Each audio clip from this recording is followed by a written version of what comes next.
Con este evangelio se concluye los últimos 4 domingos que venimos escuchando.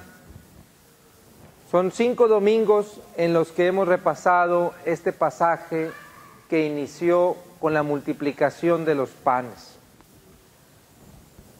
Si ustedes recuerdan, en la multiplicación de los panes, la gente terminó feliz, tan feliz que querían hacer rey a Jesús. Era una emoción que todos, discípulos y no discípulos, todos los que estaban a su alrededor lo querían hacer rey, y Jesús se pierde durante toda la noche para que no suceda eso.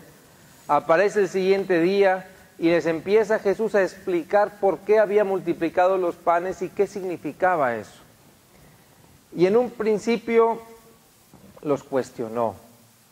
Y después el siguiente domingo escuchamos cómo se preguntaba la gente, bueno, pero ¿cómo puede este venir del cielo si conocemos a José y a María, sus papás? Y después del siguiente domingo escuchábamos que ya no le querían creer. Ya no solamente dudaban, sino decían, es imposible que tú nos puedas pedir que comamos tu carne y tu sangre. Todos esos eran los judíos que lo rodeaban. El día de hoy escuchamos cómo el círculo más cercano a Jesús, los discípulos de Jesús, es decir, no los 12 apóstoles, pero sí los 40, 50 o 100 que estaban alrededor de Jesús, los discípulos de Jesús son los que exclaman, este modo de hablar es intolerable.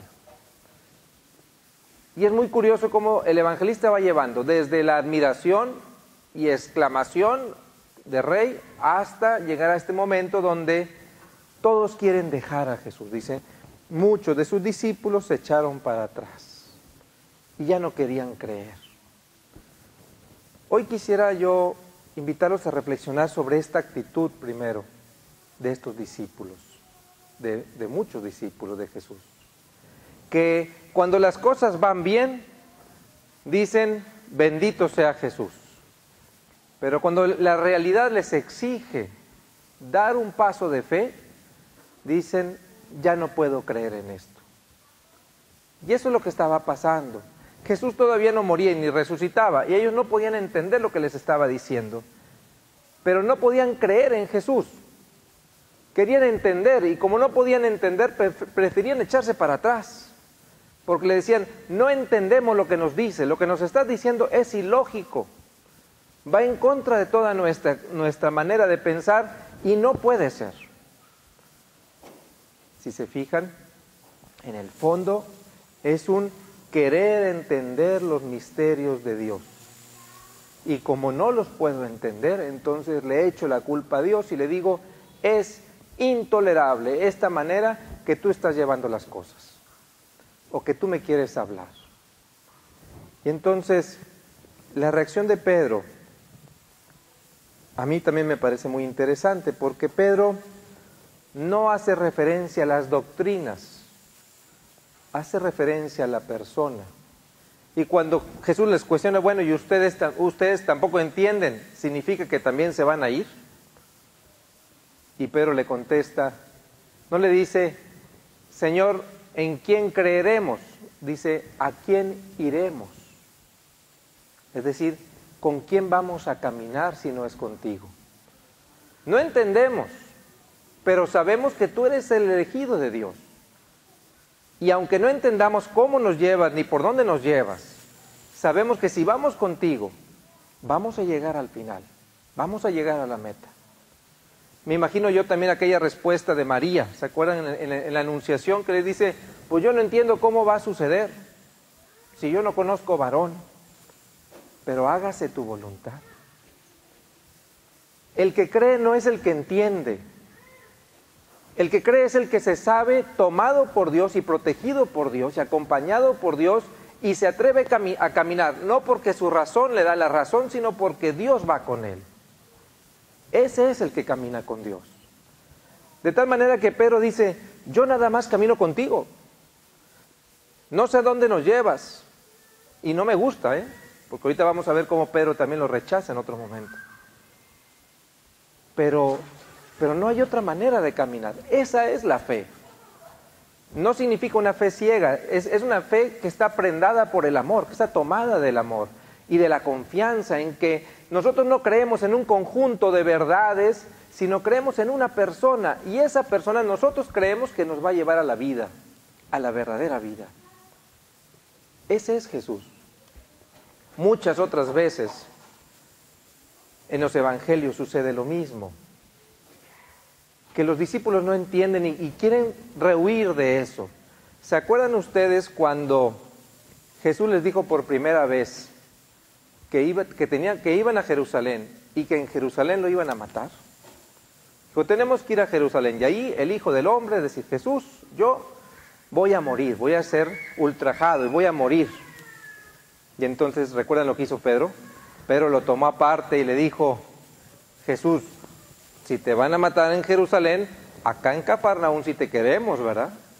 ¿Por qué? Porque es más lógico. En nuestra manera de razonar, si allá te van a matar, pues mejor camínale para acá. ¿Y se acuerdan qué le respondió Jesús? Aléjate de mí, Satanás, porque tu manera de pensar no es la manera de pensar de Dios. Dios cuestiona nuestra lógica y muchas veces no la entendemos. Y yo creo que la cuestiona porque Dios, a veces decimos nosotros, tenemos el prejuicio y decimos, es que Dios está en el cielo y no nos entiende a nosotros los hombres. Y yo lo diría exactamente al revés. Nosotros somos los que desearíamos estar en el cielo y no entendemos nuestra realidad. Dios sí la entiende. Cuando Jesús sabe que va a ir a Jerusalén y va a ser asesinado, sabe que eso va a suceder no porque quiera, sino porque los hombres en su pecado lo van a rechazar. Dios sabe que nosotros somos limitados y que por nuestro pecado nos hacemos sufrir. Pero nos enseña que aun cuando nos topemos con el pecado, no podemos rehuir de nuestra historia y de nuestra responsabilidad. Jesús tiene que seguir caminando. ¿Se imaginan ustedes a Jesús en este pasaje diciendo, no, oigan, si no les gusta lo que les dije, déjenme cambiarles el discurso, a ver si ahora sí, ¿verdad? Si les cayó muy mal y se me van a ir, pues no voy a tener rating, ¿verdad? Entonces, para que no se me baje el rating, pues miren, la carne se las cambio por una hostia, para que no se vayan, ¿eh? No, Jesús dice la verdad, está comprometido con la verdad. Y esa verdad se va a enfrentar, y se va a enfrentar con el pecado del mundo. Pero Él no está dispuesto a que el pecado le ponga límites, porque Él es Dios. Así nos puede pasar a nosotros, que muchas veces las doctrinas de Dios y los caminos de los hombres nos parecen intolerables. Y hoy yo creo que el Evangelio nos cuestiona ¿y con quién quieres caminar este camino que te toca caminar? Muchas veces he escuchado yo a parejas decirme, Padre, es que la iglesia no se actualiza. Es que ustedes no entienden. Miren, me dicen, ¿verdad? Sentados en la cátedra de la sabiduría, ¿no? De la razón. Eso de casarse ya no funciona. Todos terminan divorciados. Bueno, aquí hay un testimonio muy claro a cada rato de que no es cierto, pero eso es lo que se dice, ¿no? Entonces mejor no hay que casarnos, y así no nos divorciamos. Porque su doctrina de casarse con una sola persona para toda la vida, hoy es retrógrada e intolerable. Padre, es que eso de tener que vivir con responsabilidad nuestra sexualidad, siguiendo unas normas que nos pide la iglesia, es intolerable, es retrógrada, está fuera. Eso era de la Edad Media, cuando todos tenían miedo. ¿Y ustedes piensan que van a saber más que Dios, que creó la sexualidad y la creó con un fin? Es que, Padre, Dios me está pidiendo que perdone a esta persona que me ofendió tanto. Dios me está pidiendo que ame a este que no hace nada para que lo ame, que me comprometa con este o con esta que no se quiere comprometer. Sí, eso es lo que te está pidiendo, la fidelidad. la misericordia, tu capacidad de perdonar, tu esperanza en la vida a pesar de que la muerte parece lo único que tienes enfrente. Y nos parece intolerable, ¿no? Nos parece incapaz de vivir. Estamos en estos días marcados, y digo días no en las últimas semanas, en estos últimos meses, por una violencia que parece sinceramente de animales. Es más, ni entre los animales yo creo que se hacen lo que nos hacemos nosotros los seres humanos. Y hemos visto morir a personas, y han muerto muchísimas personas que ni siquiera nos hemos dado cuenta que mueren. Yo nada más pienso en todas esas familias que no encuentran a aquellos que han fallecido, y que son una cifra.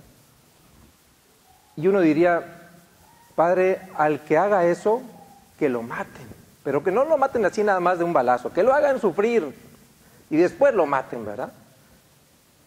Y sinceramente eso es lo que brota a veces del corazón, cuando te da tanto coraje, ¿no? Pero después uno se preguntaría, ¿y eso es lo que haría Jesús? ¿Y eso es lo que hizo Jesús con quienes lo quisieron matar a Él? Porque lo pudo haber hecho, ¿eh? Si Él ha querido, mata a todos los que estaban alrededor de los que los querían crucificar. Pero no mató a ninguno. Se dejó crucificar por el pecado. Porque solamente así podía amar. Y el amor fue lo único que lo llevó a la vida. Y entonces yo pensaba, bueno, esas personas son unos animales, nos tratan y se tratan como animales. Pero matarlos es hacernos animales también nosotros. Es ponernos a su altura y perder nuestra dignidad. Y entonces nuestro coraje tendría que enfrentarse con la palabra de Jesús. Y si queremos encontrar la paz, no la vamos a encontrar en la venganza, la vamos a encontrar en la misericordia. La vamos a encontrar cuando pongamos nuestros ojos y todo nuestro sufrimiento y toda nuestra desesperanza en Cristo, porque Él es el que tiene palabras de vida eterna. Ahí es cuando Jesús nos reta y nos invita a un camino radicalmente distinto. Y nos invita a ese camino no porque no lo caminó Él antes, Él ya lo caminó. Él caminó la violencia y la injusticia. Él la vivió en su propia carne. Y nos demostró que cuando la vives con amor, terminas vivo. Y que la cruz no tiene la última palabra, y que el pecado no tiene la última palabra. Los invito a que nos renovemos pues en nuestra esperanza. Que tratemos de evitar razonar las cosas a veces tanto que le damos más autoridad a nuestra razón y a nuestra lógica que a Dios. Dios nos dio la razón para que la utilicemos a favor de nosotros, no en contra de Dios. Y sí nos pide un poco de humildad para que entendamos que Él tiene un plan y que en su plan cualquiera que crea en Él y que se tome de Él, a lo mejor no va a alcanzar a tener los 1,000 millones de pesos en su cuenta, ¿verdad? Pero la vida eterna la tiene. Y esa es nuestra esperanza. No somos cristianos para ser ricos. No somos cristianos para ser eternamente saludables. No somos cristianos para nunca tener problemas. Somos cristianos porque queremos caminar esta vida con Dios para poder vivir la vida eterna con Él también. Que nuestro Señor Jesucristo nos conceda la sabiduría que tuvo Pedro y que aunque a veces no entendamos o no encontremos la fuerza para vivirlo, le creamos a Jesús, que el camino del amor, que el camino de la misericordia, que el camino que se anda junto con Él es el único camino que nos va a llevar a la vida eterna. Y podamos así decirle junto con Pedro, Señor, no entendemos, pero ¿a quién vamos a ir? ¿Quién va a consolar nuestro corazón? Ni la venganza, ni la indiferencia, ni la violencia va a traer la paz que Cristo, solamente Cristo nos puede traer. Con esa intención de vivir su presencia entre nosotros, los invito a continuar con nuestra Eucaristía. Nos ponemos de pie. Creo en un solo Dios,